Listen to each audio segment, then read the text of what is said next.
Leaders go first. Yeah, thank you, Dr. Halleck. So first of all, I got to tell you, there was a little trauma at my house this morning that I need to share with you, and that is that we ran out of coffee. And I don't know if any of the rest of you have. I know some of you are like, no. Some of you are like, who cares? But it was pretty tragic. And so I went. I talked to my wife, and she said, so we both. This is kind of oversharing, but we warmed up yesterday's coffee that was in the pot. So anyway, as you see me taking a sip of coffee, that's what's going on, because we needed that this morning. I'm grateful for this moment. I also want to prompt you to go back, if you didn't get a chance to listen to Daniel's talk last week on intentionality, and he got into issues around agency. And one of the things, as I was listening to it, that kind of blew me away again in his content is that concept of agency. We've talked about this together, and to hear him break this down, that agency is not something that we practice alone, was really a fascinating thing for me. So I can't tell you how important that is. And he talked about the power of intention, or versus kind of good intentions versus actually taking action. And what's interesting about that is that we talk often about this, is that that intentions and its relationship to actually changing behavior is also related. It has to start somewhere. That our intentions are driven in some ways, maybe not even, maybe implicitly, by what we give our attention to. And so a lot of the content this morning is kind of maybe to shift our attention just a little bit, and maybe not. Maybe some of you will be like, this is reinforcing what you think, but let me just give you some ways of thinking about this. And this topic today is around leaders going first. And first of all, the concept of leader has been something that's been rooted in me from a very early age. I was raised by, my dad was a university president for most of my life. And so I think that just experiencing my parents attempting to lead, and my mother was very closely involved in his leadership over the years. And they were in positions where they were very public kinds of figures, especially in the Seattle area and even across the country. But the reason why I say that is that the way it affected me was the realization that my folks, in those seasons of leadership, it was a difficult time. I grew up in the 70s and 80s when there wasn't necessarily a safe place for them to get support. And if something was, anyone who's out there who's married, knows that your marriage goes through these seasons. Like, there was no place to even get help if you're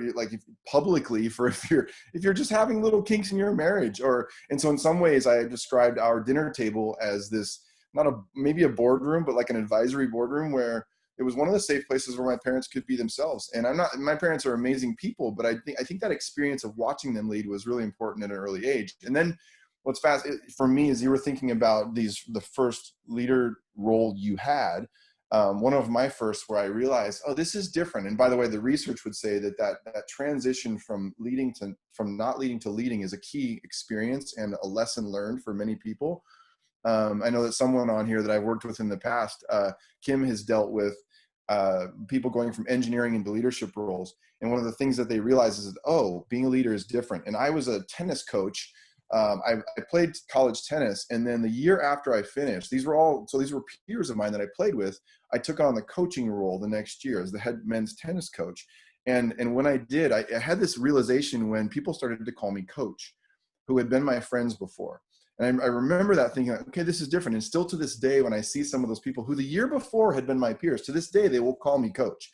So it was an interesting shift in my identity, and realizing, well, what does that mean is kind of part of that. So this is something that is also really key. This concept in WiLD stands for whole and intentional leader development.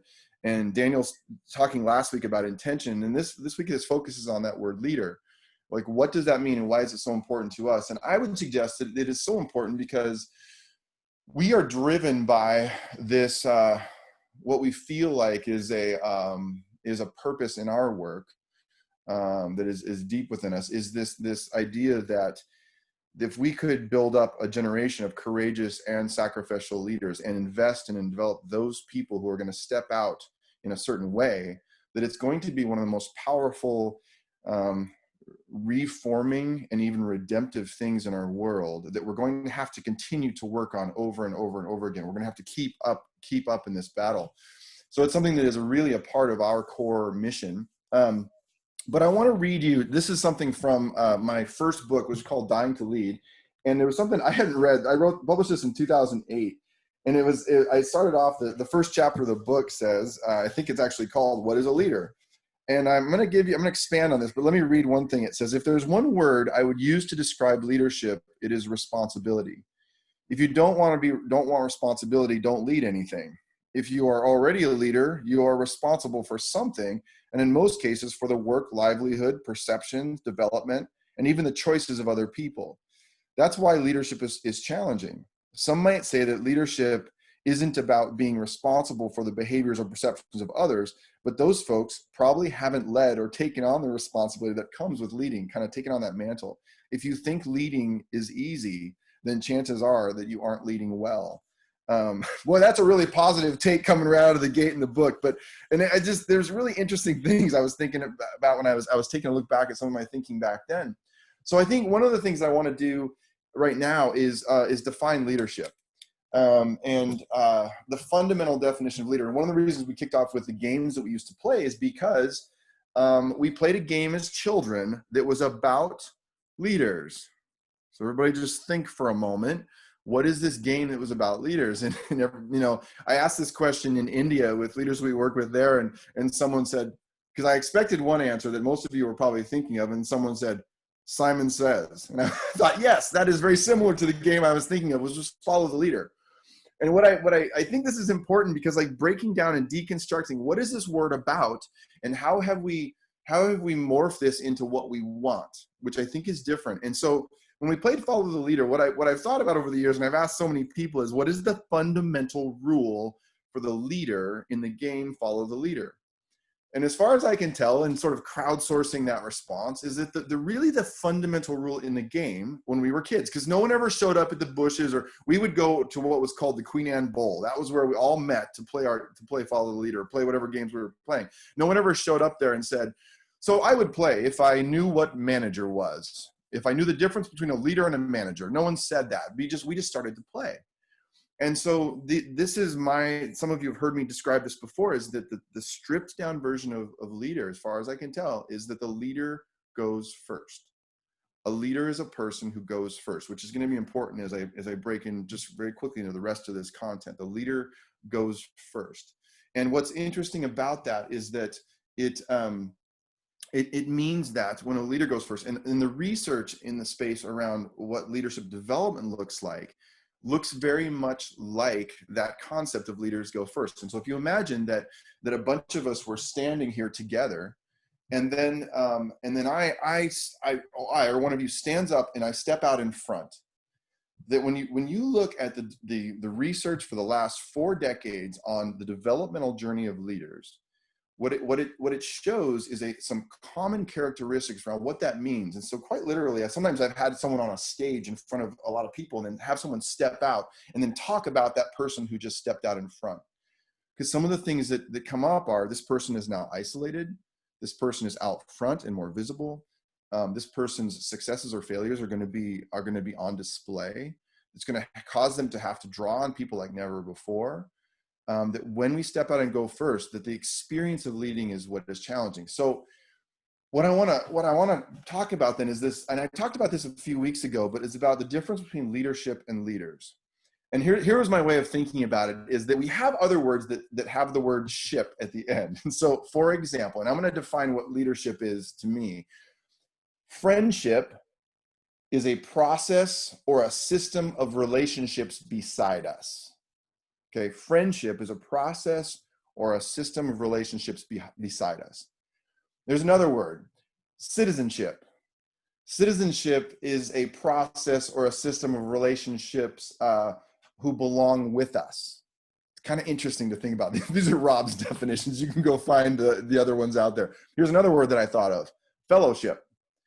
Fellowship is a process or a system of relationships who relate to us.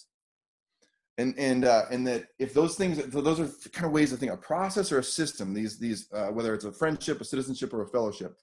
Now, what's interesting, now think about leadership, because I would define leadership as a process or a system of relationships who go in front of us.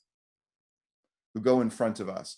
And so, but what's interesting is now transition these words into other things: friends, citizens, fellows, or leaders.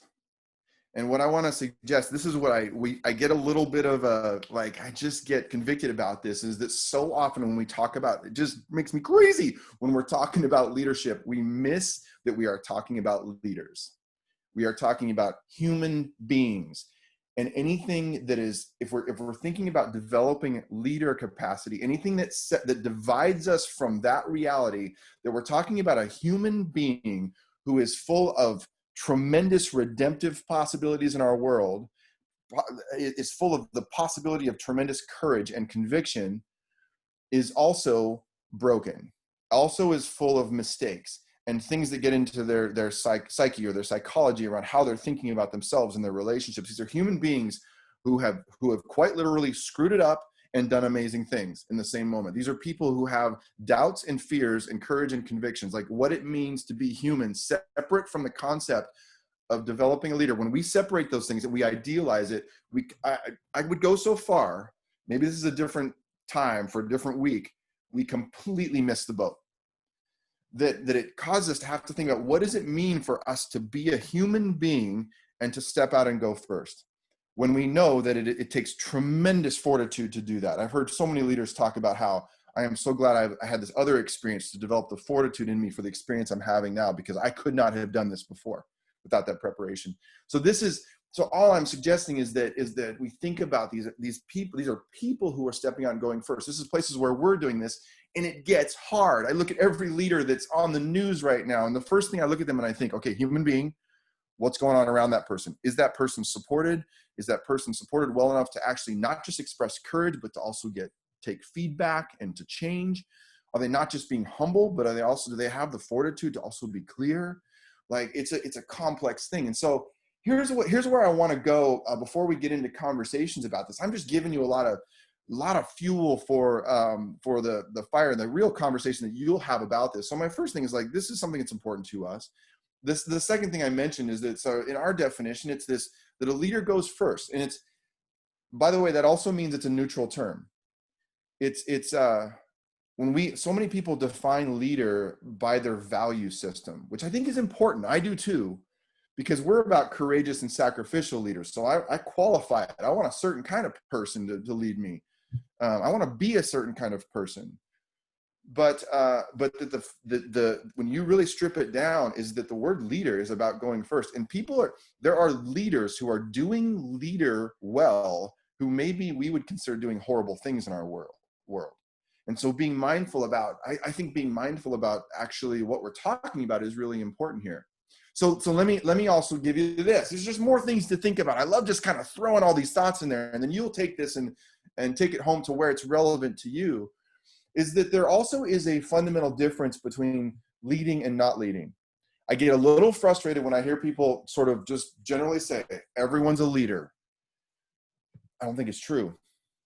I don't think it's possible, because I might agree that there's going to be our time to lead, but I think the concept that everyone is leading all the time is exhausting, first of all. But I think it also dismisses the reality and the research that's out there for the last 4 decades that would say that the experience of going first is qualitatively and quantitatively different from not. It is a different experience. And so if we're going to develop leaders, we're going to use some of this, because these leaders also experience things that are not leading. So in other words, the things that I'm about to say to you are it's not this and now it's that. It's maintaining this other thing, and it's also this. So if that makes sense, I think it'll make more sense in just a moment. And if you want to write these down, I'm going to go through 12 things that I've thought about related to this difference between going from not leading to now I'm going first. One of the things that's a part of my value system is I hope leaders are aware that they are also responsible for the work and development of other people. But not all leaders who are going first and getting followed are actually aware of that. So here's what I want. I'm going to go through my top 12. It's a little more than David Letterman. So it's like of some of the things that we have seen that both the research would suggest, but also I will admit to you that there are some values in these things as well that I would say are what I would hope we would be developing other people. So if you're ready to go, and then maybe take notes, because in your conversation, maybe if one of these is important for you, is to grab onto it and to take it into your conversation, because it might be relevant to you right now in normalizing your experience of the leader role you have, or that you may have in this moment. So here we go. So number one, when we go from not leading to leading, the qualitative or quantitative difference, we go from my truth, I said from your truth to shared truth. This concept of your truth, like be your truth, or how is it said? It's like you be you, you do you. My wife and I joke about this, is that when you go into the role of leading, that suddenly now I'm not just responsible for my truth, but I'm also responsible for yours. And so I'm responsible for maintaining mine, but also then saying, like, what is it that we are doing together? Daniel talked about this last week regarding agency, is that we do agency together as well. And so that's where it gets a little more complex. Now I'm responsible for not just mine. I don't just get to be me. I'm me in relationship to you, because we don't live our lives in a cloister or in a vacuum. Number two, we go from together. This one's kind of tough, to alone. One of the things that is it is a part of the reality when leaders have been studied is that, this is true, is that suddenly if I have been on a team with people and suddenly I become the manager, now I'm alone. And so it causes me to have to think about, so where am I going to find my people now? Because the people who I used to be with on my team, it's a little more complex than that, because now I may know things about each of them that I may be responsible for not sharing about each of them. And so it can be very isolating alone. When we go out and go first, now I've got to find people that I can relate to, which I think is one of the reasons the WiLD conversation has been such a powerful thing. Number three, I called it this: going from authenticity to appropriateness. I'm going to say this maybe more boldly than I feel it, but I think the concept of full authenticity and transparency is way overrated from a leader perspective. And I don't mean overrated. I think it's important. I think some leaders need to hear that. Then transparency is needed and authenticity is needed. But you could be an authentic jerk, by the way. Like, that's possible too. But or I could. Let me bring it back on myself. But when we become leaders, suddenly there's an issue around, I can't fully be authentic all the time, because now I'm also responsible for what I would describe as solidarity with every individual person. Most leaders know something about others that they even legally couldn't share. I talked about this a couple weeks ago, but it's like authenticity is one, sure, that's important. I'm not minimizing that, but it's also, so what's appropriate to share is another thing. And the next one, from looking around, okay, so if I'm with you, I'm looking around. If I get into a leadership role, now it's looking forward and looking back. I'm now responsible for not just looking around, but looking around and saying, where are we going? And also checking in to see if everyone else is on board or not, is another thing that's important. That kind of changes when we get in that leadership role. From blame to accountability. It's easy to blame leaders until you become one.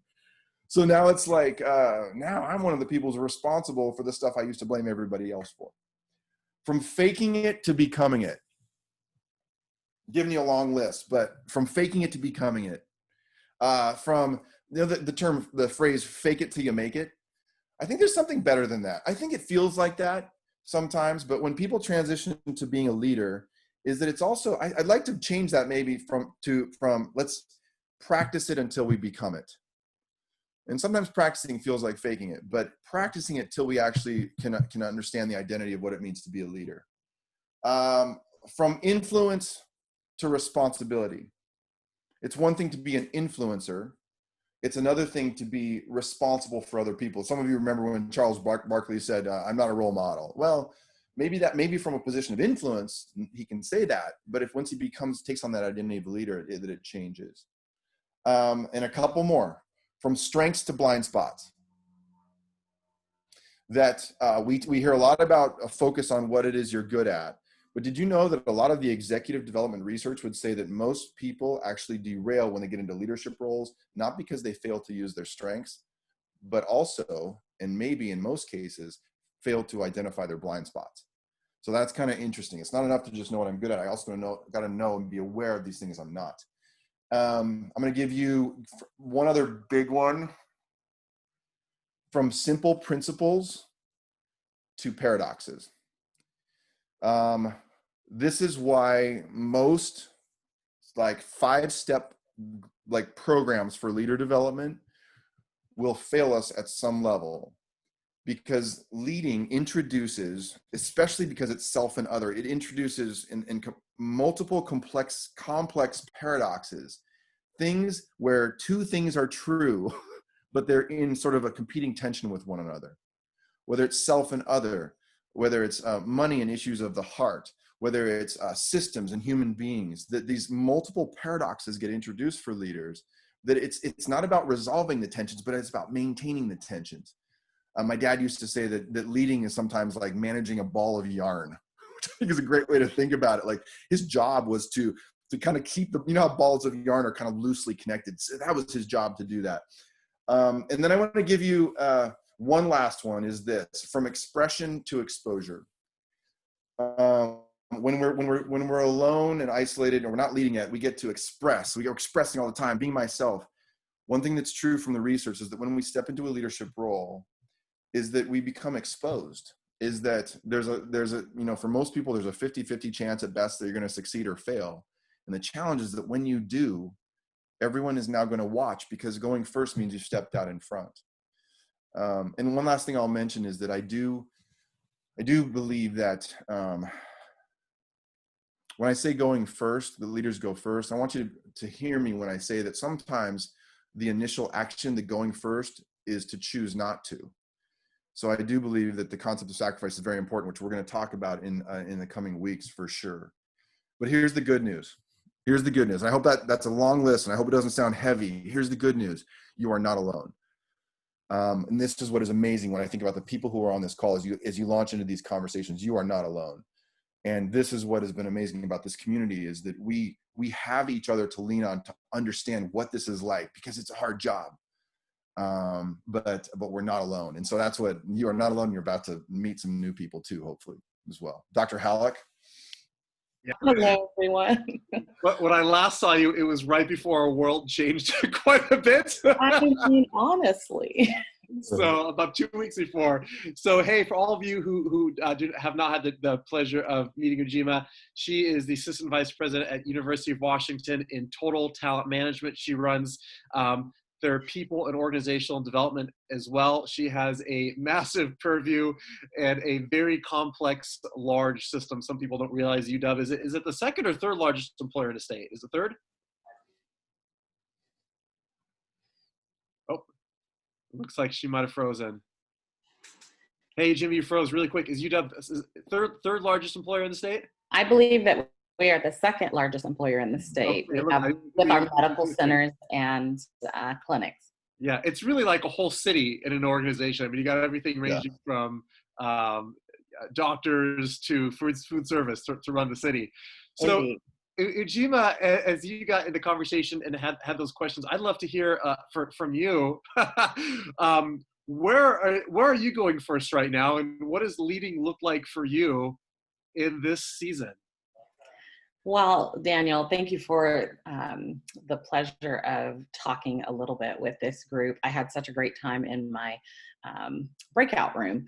And what I shared is where I'm going first right now, given the fact that we are in, a double pandemic, right? It is not just COVID-19, but it is also the pandemic of a health crisis of, Black and brown bodies that are being murdered.